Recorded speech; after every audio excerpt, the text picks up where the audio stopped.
Ladies and gentlemen, let me make some confessions here. I am a simple, humble gynecologist. I speak for patients. I see the interface that the end user faces. I see the problems which people face when they come to us for actually the healthcare. And I feel that are we really talking of something which is a big, long away dream? Or are we anywhere close to the reality that we are really discussing or talking about? So I am not a policy expert, I am not a health economist. If at all you may call me, I am at the best an angry doctor and probably representing angry patients who are from this community and this country. So let me flag a couple of very important issues. Few years back, Sir Muir Gray was here from UK, who is the really mind behind the policy of NHS. And we keep on talking all the time about spending and increased spending on healthcare, and I'm not denying that it is required, but at the same time I must say that there was a big caution that I heard from Sir Muir Gray, and he had shown a very interesting graph. The graph said that if you increase the number of resources that are put into the healthcare, then beyond a particular point the beneficence or the benefit starts plateauing and the harm starts increasing. So it is very important that we talk of appropriateness of care rather than only putting in money or funding the healthcare. What I see as a healthcare activist representing the patients is probably a sense of chaos and a lack of planning right from judiciary to execution of healthcare. In particular, if I may point out a couple of very important issues subject related to maternity care. Let me ask this question, that are we really talking of universal access, and do women in this country have free and universal access to abortion services when 20% of maternal mortality is attributed to abortions? Well, beyond 20 weeks, if there is a serious fetal abnormality or malformation, the law of the land itself does not allow to have a termination of pregnancy. So where do patients go? Well, they just vanish. Yeah, so they'll end up with the quacks, or somebody would try to exploit them and they would undergo an illegal MTP, and that's where we fought this case unsuccessfully though with one of my patients, Nikita Mehta, way back in 2008 in the Bombay High Court. So what's the scenario as far as second trimester of abortion between 12 weeks and 20 weeks? Probably still available in the country as far as the law is concerned, and I must thank Dr. Sanjay Oak, because he recently chaired a committee where government of Maharashtra was seriously thinking whether they should abridge the weeks of gestation downwards to 12 weeks or something like that, but that's not what was recommended by Dr. Oak's committee. But is it really possible? Well, the most safest drugs which are available across the world for second trimester MTP have not yet been accepted and cannot be used because FDA doesn't allow them. The routine drugs which were supposed to be used, such as ethacridine lactate, are not in the market. Nobody knows why they are not in the market.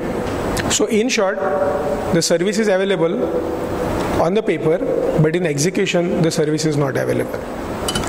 We talk of less of healthcare providers, and are we really talking of less of healthcare providers? From where do these less of healthcare providers come from? Is it really the 6 lakh figures? Are we taking into account the Ayush practitioners who actually can form a great backbone as far as primary healthcare services are concerned? I think it's predominantly driven by the market. Are we really giving adequate amount of importance to the loss of less number of nurses, which is 9 times higher than the healthcare providing doctors?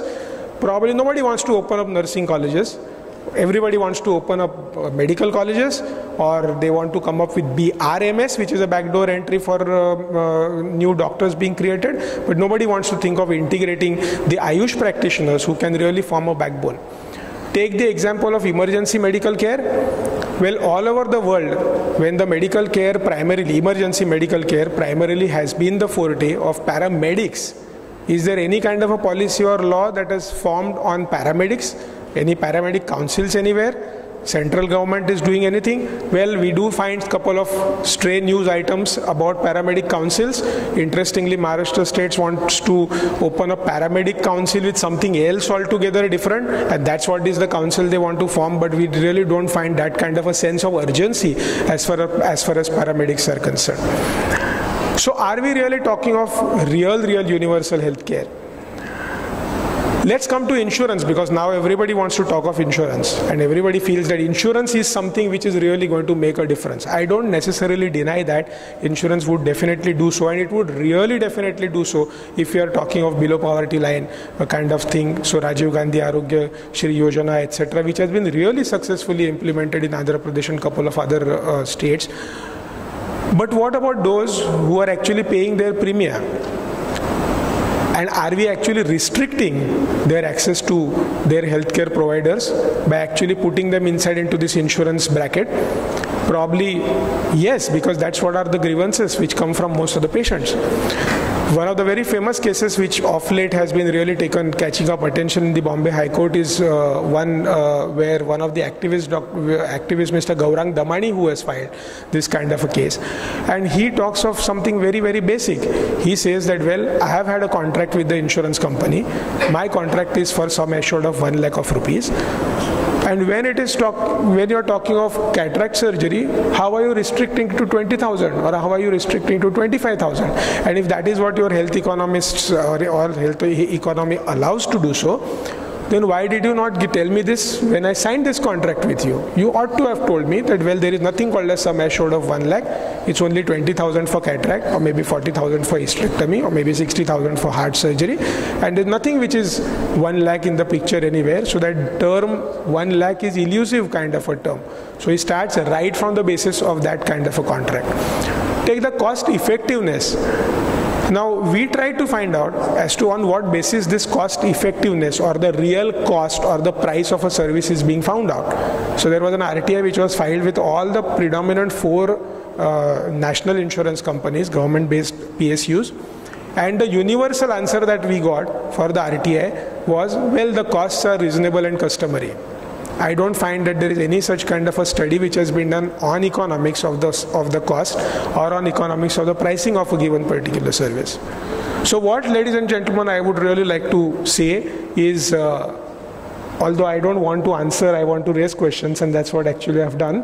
Yeah, and that would really open the Pandora's box for a lot of discussion and a lot of hot debates.